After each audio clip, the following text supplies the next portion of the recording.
고마우신 하나님 아버지, 오늘도 수요예배로 우리를 불러주시니 감사합니다.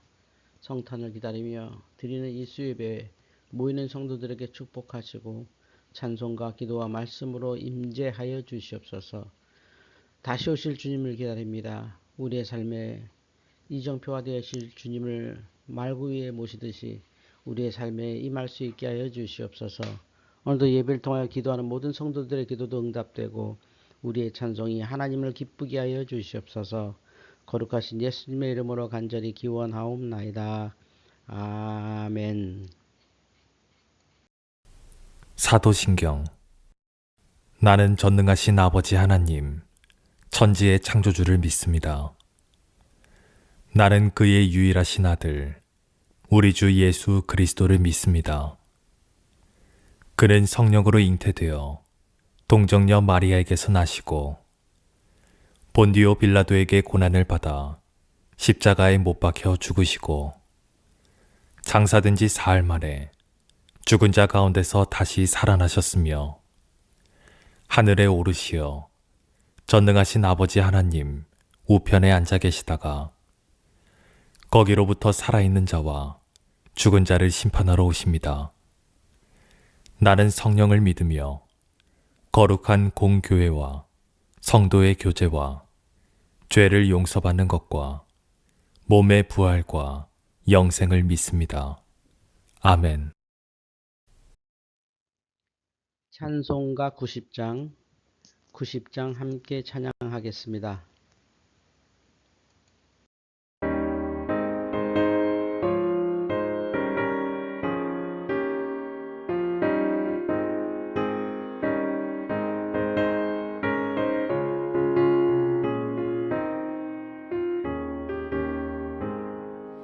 주 예수 내가 알기 전 날 먼저 사랑했네. 그 크신 사랑 나타나 내 영혼 거듭났네. 주 내 맘에 늘 계시고 나 주의 안에 있어.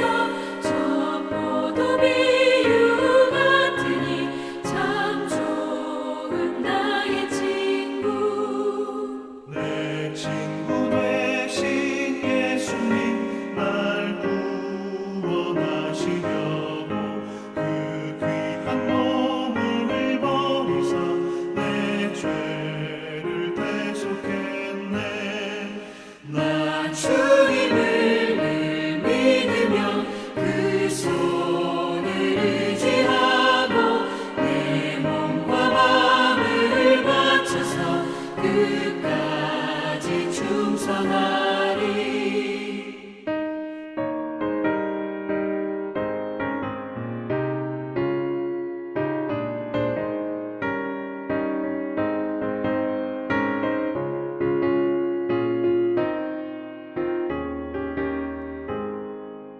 내 진실하신 친구여 그 은혜 내려주사 날 항상 보호하시고 내 방패 되옵소서. 그 풍성한 참 사랑을 믿음이 끊을 소냐. 날 구원하신 예수는 참 좋은 나의 친구.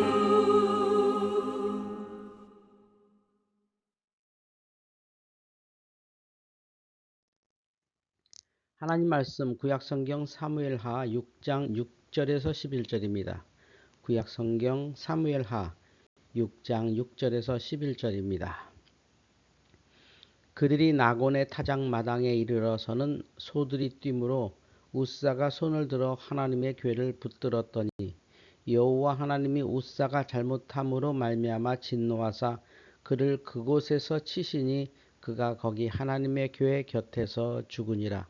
여호와께서 웃사를 치심으로 다윗이 분하여 그곳을 베레스 웃사라 부르니 그 이름이 오늘까지 이르니라. 다윗이 그날에 여호와를 두려워하여 이르되 여호와의 궤가 어찌 내게로 오리요 하고 다윗이 여호와의 궤를 옮겨 다윗성 자기에게로 메어 가기를 즐겨하지 아니하고 가드 사람 오벳 에돔의 집으로 메어간지라. 여호와의 교회가 가드 사람 오벳 에돔의 집에 석 달을 있었는데 여호와께서 오벳 에돔과 그의 온 집에 복을 주시니라. 아멘. 오늘 하나님 말씀 사무엘하 6장 1절부터 11절까지 말씀입니다. 왜 웃사는 죽고 오벳 에돔은 복을 받았을까 생각해 보았습니다. 가까이 지내는 동료 교수 한 분이 있습니다. 그의 삶을 보면 복이 넘칩니다. 어떤 때는 저 복이 어디서 왔을까 생각하게 됩니다. 본인의 믿음과 순종의 복이겠지만 어떤 때는 믿음의 조상의 축복 같다 싶습니다. 그의 삶은 두루두루 넉넉합니다. 바라지 않는 일도 이루어집니다. 성경은 복만 있는 것이 아니라 저주도 있다고 하지요. 신명기 27장 28장을 보면 모세는 에발산의 저주와 그리심산의 축복을 동시에 선포했습니다. 율법의 복과 율법의 저주입니다. 율법을 지키면 축복을 받고 율법을 어기면 저주를 받는다 했습니다. 오늘 성경 본문은 복과 저주에 대한 말씀인데요. 20년이나 법궤를 섬겨온 웃사는 법궤를 만지다가 죽음의 저주를 받았고 석 달 동안 법궤를 모신 이방인 오벳 에돔은 온 집이 복을 받았다는 이야기인데요. 출애굽 이후 시내산에서 율법을 받은 후 모세는 하나님이 거하시는 법궤를 만들라는 명령을 받아 만들었습니다. 법궤는 40년 동안 광야에서 이스라엘 백성들을 인도했지요. 여호수아는 법궤를 앞세워 가나안 땅에 입성했습니다. 법궤는 여리고 전투에서 백성들과 함께 돌고 성을 함락시켰습니다. 가나안 땅이 분배된 후에는 실로 성막에 머물렀습니다. 그러다가 엘리 제사장 때 블레셋과의 전투에서 패하고 빼앗겼지요. 블레셋은 법궤로 전염병 재앙을 당한 후 베세메스로 올려 보냈습니다. 베세메스에서는 70명이 법궤를 들여다보다가 참사를 당했지요. 결국 기럇 여아림 산속에 있는 아비나답의 집으로 보냈습니다. 다윗은 이스라엘 통합 왕이 된 후 법궤를 시온 성으로 모시려 했습니다. 온갖 종교적 열정을 다했지요. 백성 3만 명을 동원했습니다. 악기를 막 동원했습니다. 그러다 하나님은 다윗의 종교적 열정과 자기 열심을 거부하셨습니다. 아비나답의 두 아들 아효와 우사가 법궤를 수레에 실었습니다. 거룩하게 구별했던 엘리에셀이 아닌 이유를 잘 모르겠습니다. 나군의 타작마당에서 소가 뛰었습니다. 법궤가 흔들렸습니다. 우사가 손을 댔다가 죽었습니다. 사무엘하 6장 6절 7절입니다. 그들이 나곤의 타작마당에 이르러서는 소들이 뛰므로 우사가 손을 들어 하나님의 궤를 붙들었더니 여호와 하나님이 우사가 잘못함으로 말미암아 진노하사 그를 그 곳에서 치시니 그가 거기 하나님의 궤 곁에서 죽으니라. 우사는 왜 죽임을 당했을까요? 우사는 왜 성물을 만지지 말라는 계명을 어기고 법궤를 만졌을까요? 소가 뛰고 법궤가 흔들렸습니다. 수레에서 떨어질 것 같아 손으로 잡았습니다. 하나님의 법궤를 지키려다가 하나님이 정해놓으신 경계의 선을 넘어갔습니다. 우사는 법궤보다 하나님의 거룩함을 지켜야 했습니다. 인간이 거룩한 하나님의 법궤를 어떻게 지켜드릴 수 있겠습니까? 하나님이 스스로 법궤 문제를 해결하시도록 맡겨드려야 했습니다. 우사는 하나님을 경외함이 없이 자기 열정으로 하나님을 섬기다가 죽음의 저주를 당했습니다. 다윗은 두려움에 사로잡혔습니다. 자신도 법궤 때문에 죽을 수 있다는 공포를 느꼈겠지요. 그래서 시온 성으로 법궤를 옮기는 것을 포기하고 가드 사람 오벳 에돔의 집으로 보냈습니다. 가드 사람이면 블레셋 사람이지요. 오벳 에돔이 에돔의 종이라는 뜻이라면 이방인이지요. 오벳 에돔은 이스라엘 땅에 사는 이방인이었습니다. 그도 죽음이 두려웠겠지만 왕의 명령을 거부하지 못하고 받았을 것 같습니다. 그런데 놀라운 일이 벌어졌습니다. 법궤가 오벳에돔의 집에 석 달 동안 있는 동안 어마어마한 복이 이 집에 임했습니다. 사무엘하 6장 11절입니다. 여호와의 궤가 가드 사람 오벳에돔의 집에 석 달을 있었는데 여호와께서 오벳에돔과 그의 온 집에 복을 주시니라. 도대체 무슨 일이 일어났을까요? 오벳에돔은 자기와 자기 가족이 죽음의 위험에 처했다는 것을 알았습니다. 그러니 법궤 앞에서 살려달라고 기도할 수밖에 없었을 것입니다. 제가 좋아하는 목사님이 오벳에돔이 이렇게 기도했을 것이라고 묵상하셨습니다. 이스라엘의 하나님, 저는 당신을 잘 모릅니다. 우사가 죽는 것을 보면 저도 죽을 것 같습니다. 무슨 일이든 다 할 테니 살려만 주십시오. 오벳에돔은 정말 그렇게 기도했을 것 같습니다. 그리고 예상치 못한 복을 받은 것이지요. 여호와는 여호와를 경외하는 이방인에게 어마어마한 축복을 주셨습니다. 같은 법궤입니다. 그런데 어떤 이에게는 저주를 주고 어떤 이에게는 축복을 주었습니다. 어찌해야 할까요? 사실 하나님을 믿어도 복을 받기가 쉽지 않습니다. 누구는 복을 받고 누구는 복을 받지 못합니다. 축복의 약속은 받았는데 실제로 복을 받지는 못합니다. 그 이유가 무엇일까요? 우리는 그 이유를 다 알지 못합니다. 축복받는 이유는 하나입니다. 하나님을 경외하는 마음으로 율법을 지키는 것이지요.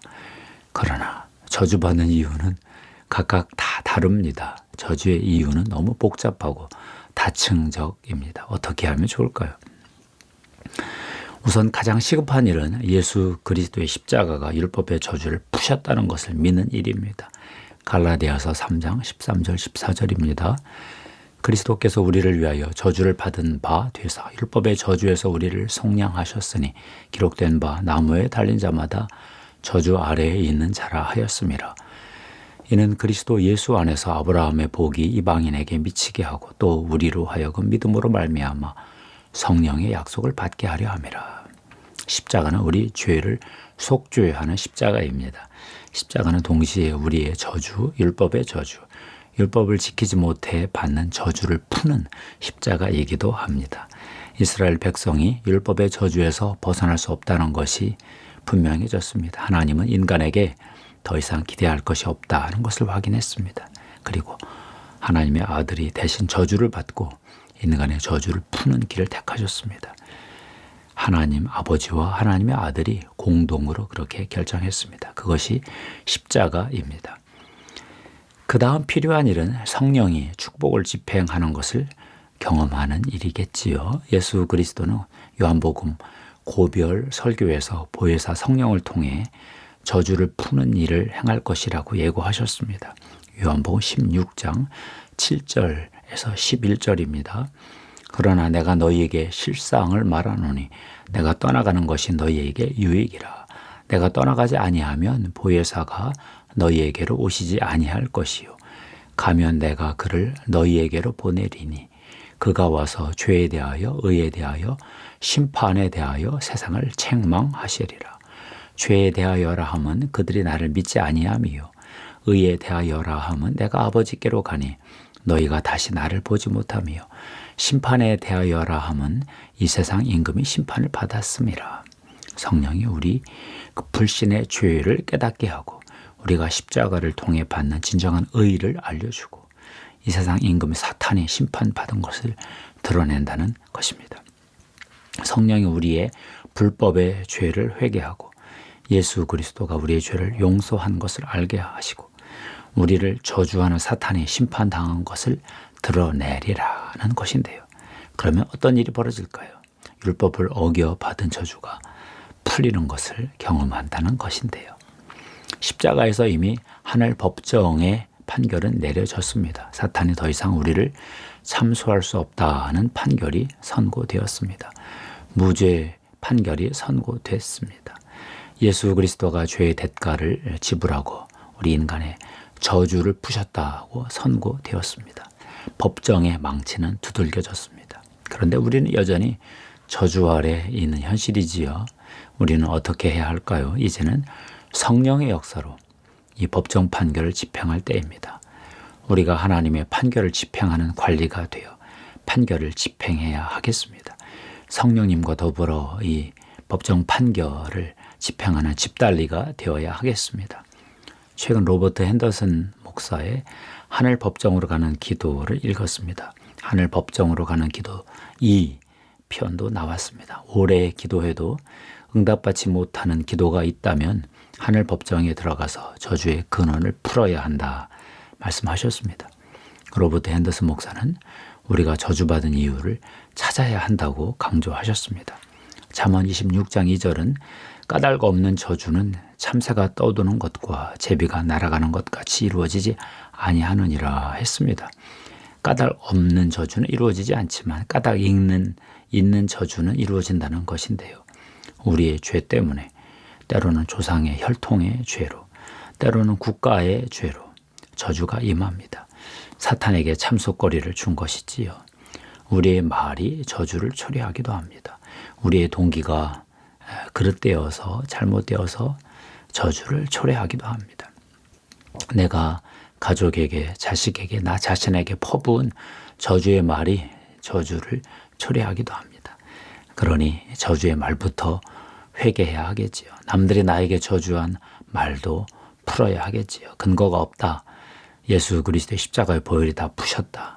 선포해야 하겠지요. 십자가의 보혈이 우리 죄를 용서하고 저주를 푸신 것을 주장해서 복받는 인생으로 전환해야 하겠습니다. 로버트 핸더슨 목사의 하늘 법정으로 가는 기도 시리즈의 일독을 권합니다. 성경 말씀이 정말 정확했습니다. 그의 경험이 저주를 푸는 사례로 입증되었습니다. 생생한 가르침이었습니다. 영의 세계를 열어주는 책으로 여러분에게 일독을 추천하는 바입니다. 기도하겠습니다. 하나님 감사합니다. 예수 그리스도가 십자가에서 저주를 푸셨고 성령이 저주를 푸는 일을 집행해 주시는 것을 알게 되었습니다. 거룩한 성령의 역사를 우리의 믿음으로 순종하여 혹시나 우리가 초래한 그 저주를 우리 스스로 풀고 말로 일으킨 저주를 풀고 다른 사람의 말이 우리에게 부고한 또 저주를 풀고 그러면서 사탄의 참소를 풀고 예수 그리스도의 보혈을 높이 찬양하며 우리가 복된 세계로 들어갈 수 있도록 축복해 주시옵소서. 이 시간 나사렛 예수 그리스도의 십자가의 보혈의 피를 뿌리고 덮습니다. 성령님 저주를 푸는 능력으로 임하여 주시옵소서. 성령의 기름 부음으로 임하여 주시옵소서. 성령의 불 임하여 주시옵소서. 우리 구주 예수님의 이름으로 기도하옵나이다. 아멘. 감사합니다. 하나님께 영광 돌립니다.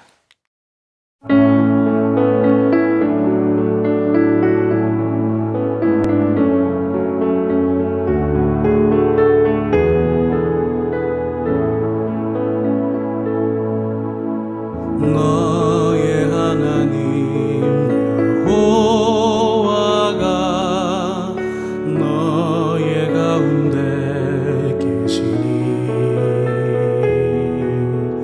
그는 구원을 베푸실 전능자시라.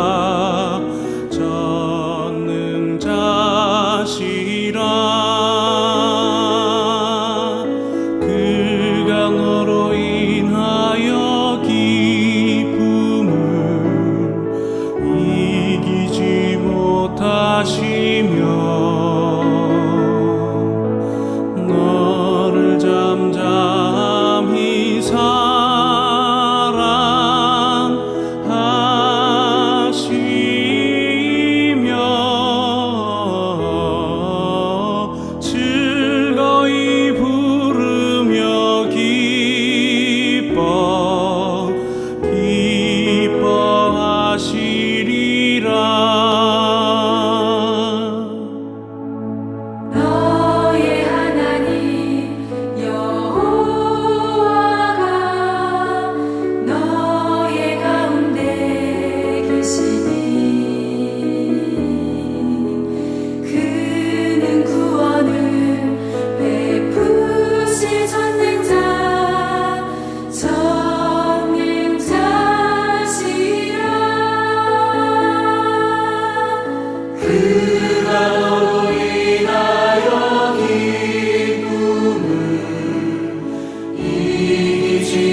이제 주기도문으로 수요예배 마치겠습니다. 하늘에 계신 우리 아버지, 아버지의 이름을 거룩하게 하시며 아버지의 나라가 오게 하시며 아버지의 뜻이 하늘에서와 같이 땅에서도 이루어지게 하소서. 오늘 우리에게 일용할 양식을 주시고 우리가 우리에게 잘못한 사람을 용서하여 준 것 같이 우리 죄를 용서하여 주시고 우리를 시험에 빠지지 않게 하시고 악에서 구하소서. 나라와 권능과 영광이 영원히 아버지의 것입니다. 아멘.